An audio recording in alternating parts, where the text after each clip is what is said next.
Al Jamela, it's because we group ourselves, composed of different women from all walks of life. Meron kami ditong widows, spinsters, separated, young mothers. Al Jamela is an Arabic term for a beautiful lady. Alam nyo, walang pangit sa mundo.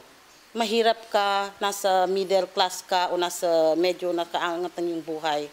Pare-parehong magaganda tayo. We started na kwan kami, 12. Each of them have different stories. Si Amira, a young mother of 7 children, and she is separated. And she's sending these children into school by her own. Si Marie, with a young mother, a mother of, I think, 5 ang kanyang children, no? And then the husband is common, working in a construction, kung na hindi naman everyday nagkaka-earn siya.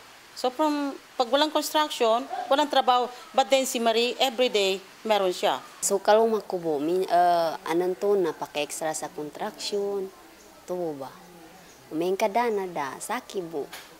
Wadang gapasad ko na anytime gakuha ko suke ko, o di kaya pwede akong pasad na pwede kami mag-advance. At suku-suku ako, nakapatindig niya ba ako cooperative, kamadakli nagtabanganin, amaya basal kami, dana pasa din. So mga ina bada mga galwakin, kahit paano, katabangan namin sa mga watan namin, sa arambaon yan sa umanumanggay.